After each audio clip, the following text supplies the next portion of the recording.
ماں باپ مر جائیں تو تم نے یہ 5 کام کرنے ہیں اپنے ماں باپ کے مرنے کے بعد۔ اب ہر بندہ اپنا محاسبہ کر لے، جس کی ماں کا انتقال ہو گیا یا جس کے ابا جی کا انتقال ہو گیا، وہ یہ کام کرتا ہے یا نہیں کرتا۔ اگر نہیں کرتا تو خدا را آج سے اپنی روٹین بنا لیں، یہ 5 کام کرنے ہیں۔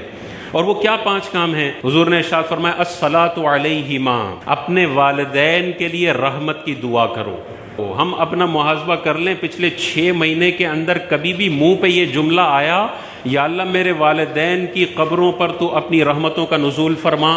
اگر آیا ہے تو آپ اس حدیث پر عمل کرنے والے ہیں، اور اگر نہیں آیا تو آپ کا شمار ان اولادوں میں ہوتا ہے جو بڑی احسان فراموش اولاد ہے۔ یہی ماں باپ تھے جنہوں نے پیمپر تبدیل کیے تھے، 25 سال تک ڈگا کیا تھا، شادیاں کروائی تھی، کاروبار سیٹ کر کے تمہیں ٹرانسفر کیا تھا۔ کچھ بھی نہ کیا ہو، ماں کا پیدا کرنا اتنا بڑا حق ہے کہ ساری زندگی بچہ ماں باپ کا استنجا صاف کرتا رہے تب بھی وہ حق پورا نہیں ہو سکتا۔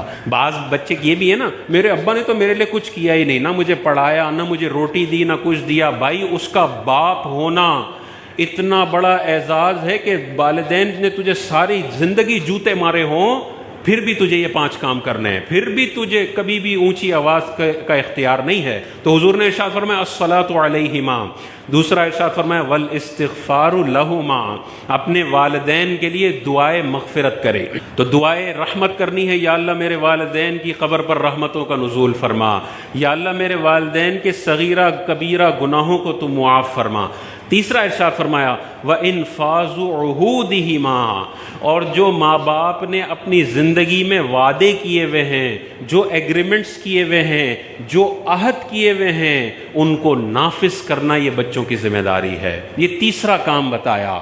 ابا جی نے 90 ڈیز پیمنٹ ٹرم پہ کاروبار کیا ہوا ہے اور 20 دن میں مر گئے، یہ ابا نے عہد کیا ہوا ہے، پورا کرنا بچوں کی ذمہ داری ہے۔ ابا جی نے اپنے ٹریڈ پیبلز کے قرضے دینے ہیں، یہ ابا جی نے عہد کیا ہوا ہے، ان کے ساتھ ایگریمنٹ کیا ہوا ہے، یہ پورا کرنا لازم ہے۔ چوتھا ارشاد فرمایا وَإِكْرَامُ صَدِيقِهِمَا، اور ان دونوں کے دوستوں کی عزت کرنا۔ والد صاحب کے دوست آ جائیں تو بدھو بن کے سیٹ پہ بیٹھے نہ رہو، بلکہ ابا جی کا جیسے کھڑے ہو کے ادب کرتے تھے، ابا جی کا فرینڈ آ گیا، چاہے سگریٹ پیتے ہیں، چاہے بے نمازی ہیں، کچھ بھی ہے، کھڑے ہو جاؤ، اپنی سیٹ ان کو دو۔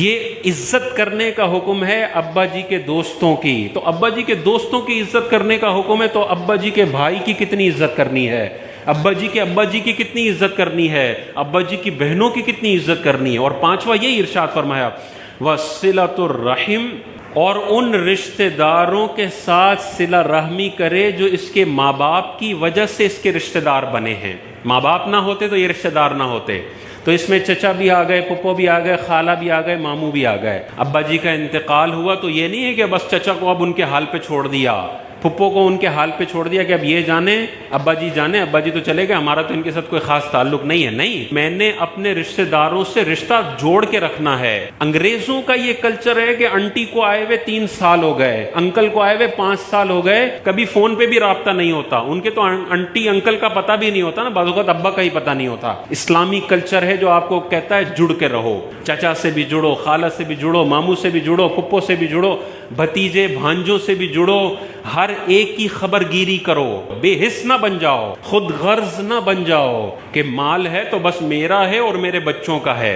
پھر جب یہ بندہ محتاج ہوتا ہے تو اس کے رشتہ دار بھی بولتے ہیں جیسے تو نے خود غرضی کا مظاہرہ کیا تھا، آج ہمیں بھی تجھے دینے کے لیے صرف ایک پروڈکٹ ہے اور اس کا نام ہے خود غرضی۔ جو بندہ ساری زندگی خود غرض صرف اپنے اوپر مال خرچ کرنے والا بخیل انسان ہو، جب یہ اپنے بستر مرگ پر پڑا ہوتا ہے تو کوئی عیادت کرنے بھی نہیں آتا۔